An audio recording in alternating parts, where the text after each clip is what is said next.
This program will start from 1st September, will go over till 2 months, but you guys will stay with me for the whole year. You know the advantage now that you will have over other aspirants, the advantage with these rankers had when they applied the TAS framework, and TAS is thesis, antithesis, synthesis. Hi everyone.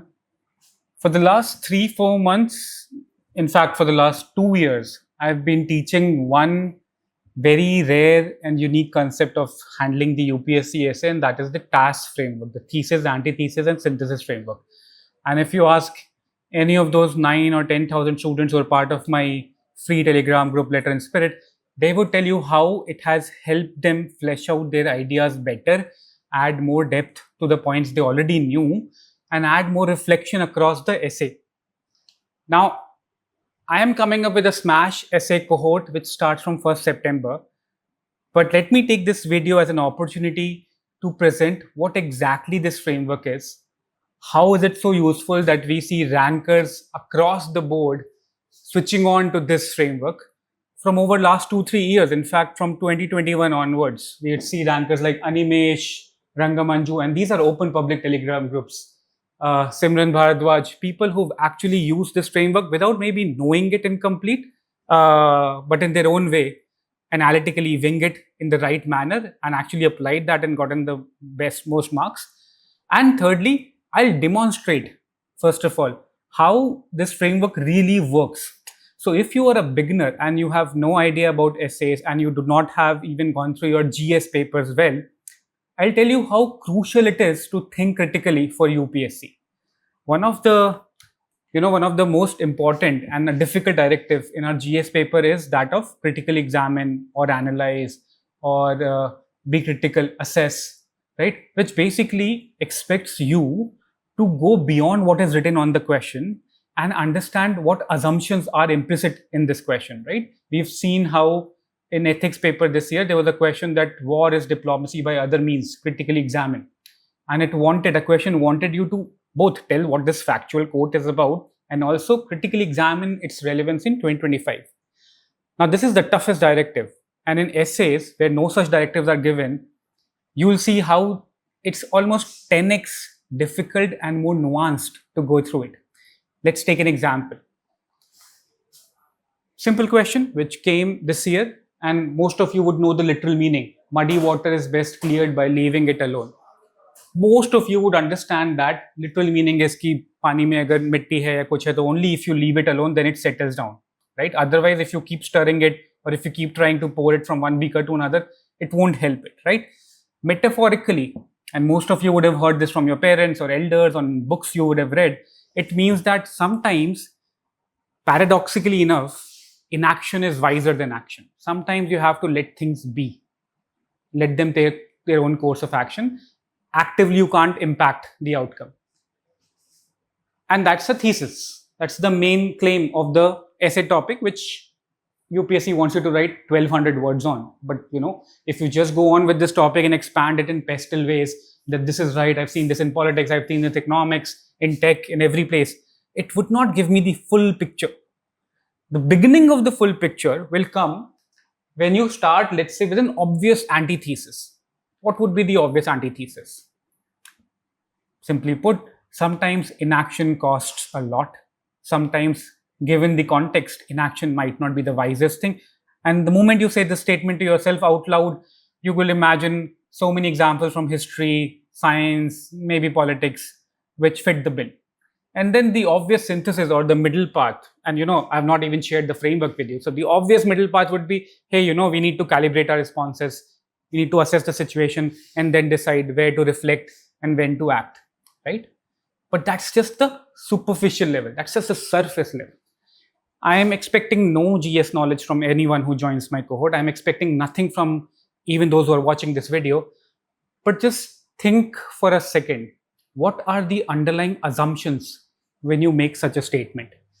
Muddy water is best cleared by leaving it alone. What are those hidden assumptions that we think are true? And if they are true, then this would happen. Then the solution will clear out.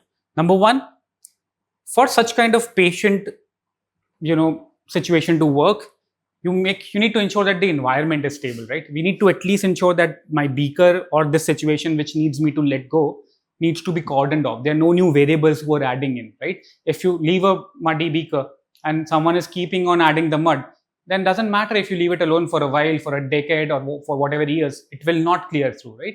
So that's first. And this is just us thinking the assumptions, by the way. Second, we have to know that in this situation, whatever mud and whatever solution we have, it has a natural self-correcting mechanism, correct? Because if it doesn't have that, then who knows, it might just remain the status quo, right? So that's another assumption that we are taking if this is true. Third, time frame matters, right? What if I leave it for a week? Will it clear out? Yeah, it will. But what if I leave it for 1 month? Will it clear out and then become something else? And we've seen situations and examples in past where something which is left to fester or left to itself, it festers as a wound, right? And it only goes bad and bad. It deteriorates with time, right? And when you take a call of it, sometimes it's too late. Power asymmetry. Right? People give example of the Cuban Missile Crisis and the Cold War, in fact, that, USA and USSR were able to hold off the conflict. They didn't do anything. There were escalations, but they were always at the threshold. The inherent assumption which gets validated there is that both the nations were almost symmetrical in their power structures. So both of them could wait out to see who blinks first. In case where that is not the key, like in case of USA and Vietnam, Vietnam was too weak to let the muddy water be left alone, correct? So that assumption doesn't hold true there. Fifth, your intent also matters. Am I leaving the muddy water alone because I'm lazy or because, I'm just indifferent to whatever happens? Or am I leaving it because I know this would get cleared out in this much time and post that I'll take this step? Or I'm actively monitoring the situation. Intent matters. So these are the assumptions. They have nothing to do with your GS knowledge. All they have to do is your ability to think critically with me or with yourself if you're preparing alone for all the PYQs. Once you do that, you will realize that you fleshed out the basic thesis, antithesis, nuances much more better. The advantage now that you will have over other aspirants, the advantage with these rankers had when they applied the TAS framework, and TAS is thesis, antithesis, synthesis, which is this. The advantage is that now you will be able to develop your dimensions in a much better way.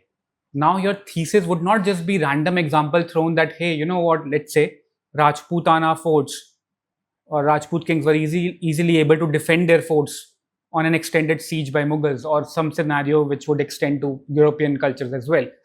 And they could, wait it out and let the mud settle in. No, you won't just write this simple statement.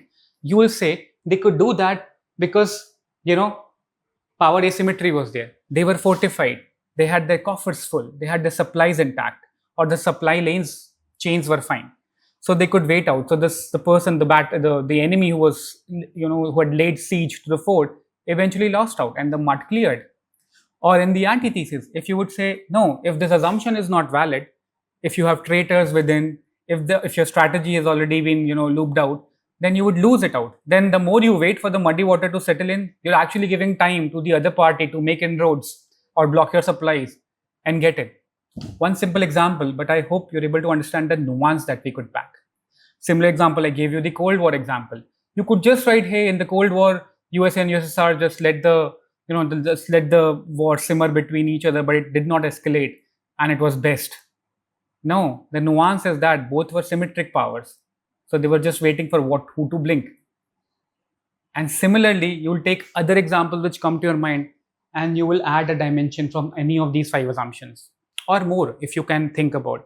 And we'll do that exercise in class in our workshops. And similarly, when you flip this, you would say in the antithesis, in case these things are not there, well, it doesn't matter. Now, this is the broad spectrum, the absolute alpha level thought that you need to develop. And you need to develop right now, much before your prelims preparation start in the heavy gear. Okay. And I hope this is completely okay with everyone to understand, right?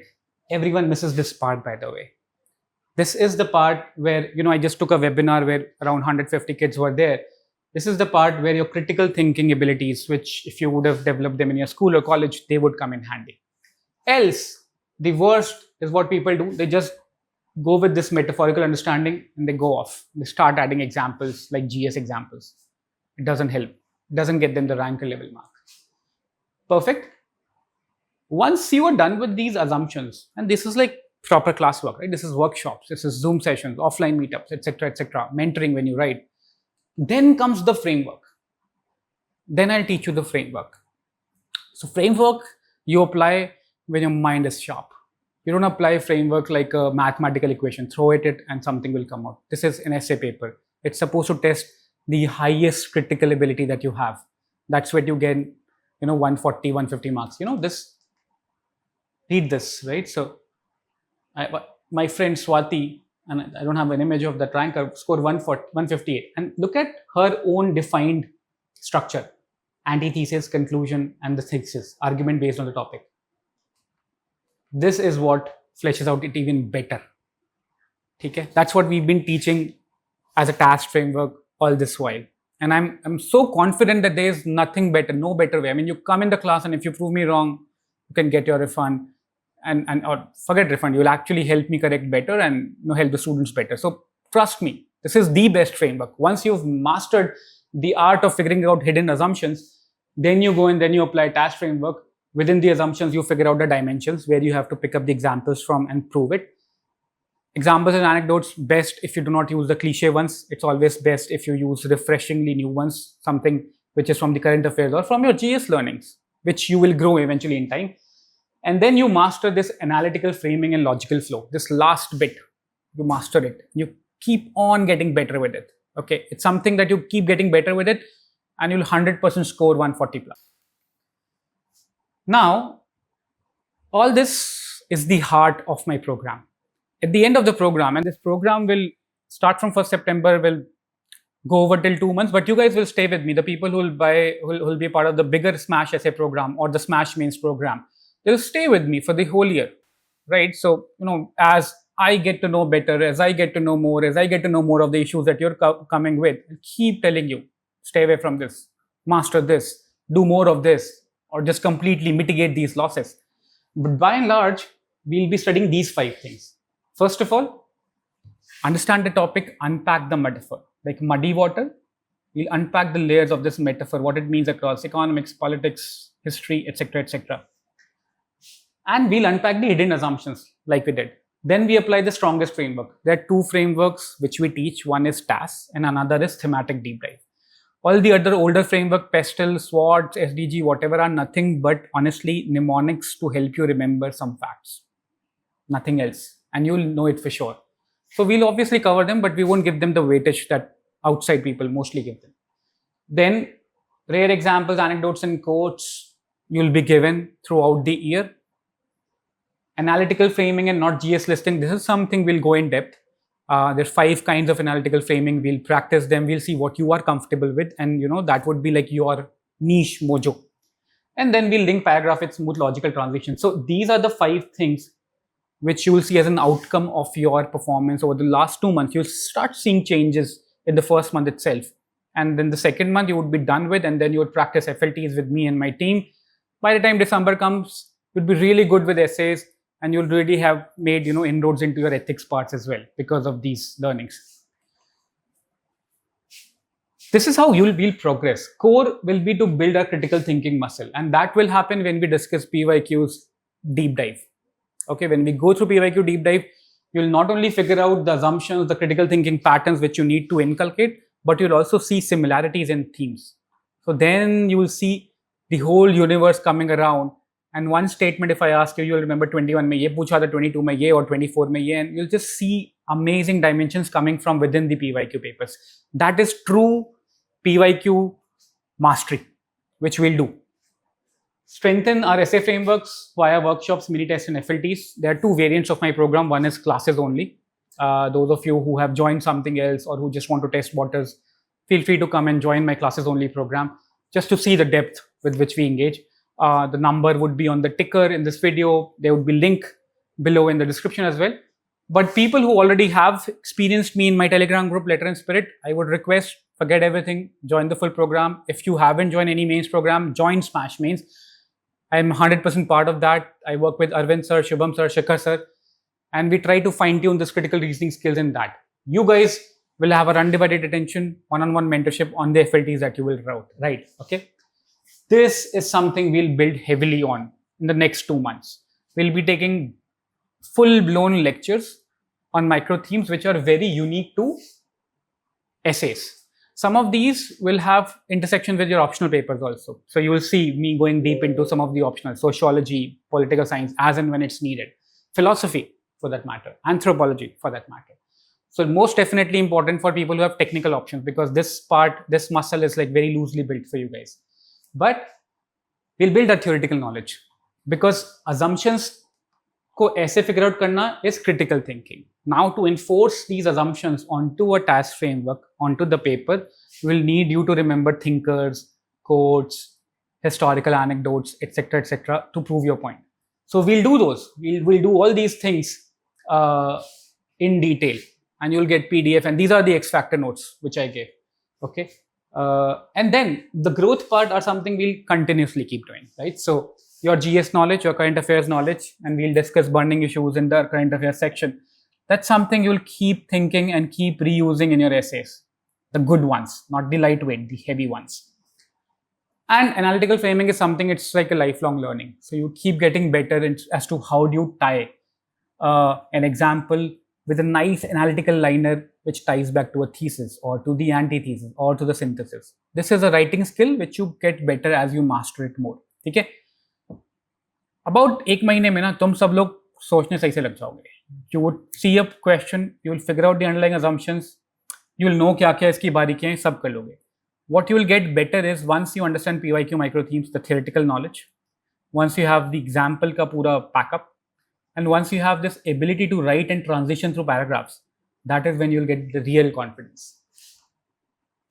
These are some of the micro themes, and these are not just the limited micro themes. I keep reading and building my resources on the essays almost on a weekly basis. So if you are a part of Letter and Spirit group, Mains 2025 Janta, who could attest to the rigor of the program and rigor of my reviews, inspired from your writing, I created an AI cross ethics PDF, just 3 pages, solid paradigm shifts on how in a simple pyramid you can figure out AI cross humans, intelligence, creativity, and intuition.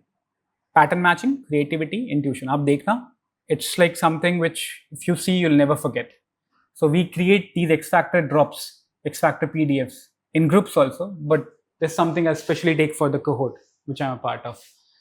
This program is already included for those kids who are part of the Smash Mains 2026 batch or UAP 2026 batch. It's already part of your kit. So you don't have to buy it. For everyone else, do consider writing to us, talk to us, speak with us. Get your mind completely at peace. Join us and you will feel the difference. This is how the course structure is going to work. We'll have 9 online Zoom lectures. I'll try to see if I can come offline on some of these weekends, but I'll inform you guys much in advance. We'll have a closed Telegram group. Every information will be given to you on email before 1st September. So don't worry. 1st September, we'll start at 7 p.m. The first lecture, 7 p.m. But broadly speaking, these are the inclusions of the program. And this is the best variant to join. So if you're already someone who's a veteran, I'm 100% sure you know that this is the most evolved framework to be a part of. Okay? Both because it tests your intelligence and it builds your creative thinking, critical thinking, not creative thinking, critical thinking. And the fundas of this you take across your GS paper, your ethics paper, and even in your interview. आप एक बार 2 महीने इसमें गुजारोगे ना, you'll find a very different way of understanding news as well. Because what happens in news is if you're just doing daily, day-to-day news, you don't understand the hidden assumptions better. You don't know the backstory in full. These hidden assumptions are nothing but backstory in full. Okay, that would give you such an interesting flavor to your preparation that you thank the whole cohort and the discussions we'll have that it could get you to that headspace. So that's it. This is it. This is what the Smash Essay 26 is all about. I wanted to do a very traditional launch video, but I also wanted to do a quick orientation guide by giving an example of how you flesh out a topic and how you then put examples. So you have some idea of how things will go. So if you're a beginner, nothing is assumed. I don't need you to have gone through your GS papers. I don't need you to have been a well-read person. It's a bonus. All these things are bonus. But I want you to come up with an open mind. Open mind, open books, pen, and have a free thinking attitude and imbibe everything in the class. Attend my sessions live. All recordings would be available, but attend them live and you'll see a change. All the notes are going to be there to ensure that even if you have a technical optional, you will get the philosophical depth that you need from politics, polity, anthropology, sociology, whichever classical subjective themes are there. And we'll get it done to the bones. Now, the FLTs or the exams will be all year round. Those who join this variant, the FLTs will be like all year round, right? So we'll space them before December and then it will be a break for you to prepare for prelims. And then we'll push them out after prelims. Okay? And that's how we're going to carry this program. There'll be workshops, there'll be mini tests. Most of the FLTs would be graded and I'll have a one-on-one with you for 2 of them or as the merit allows. Cool? So write to me if this makes sense. Join the program, see the difference. This is the thing that you have to master and master it now in the next 2 months or before December at the very least. And then you'll feel the difference. Take care. And I see you on 1st September, 7 p.m. online on Zoom. You'll get all the details after you make the payments. Just bear with the processes for a bit, but everything will be on your email. Thank you.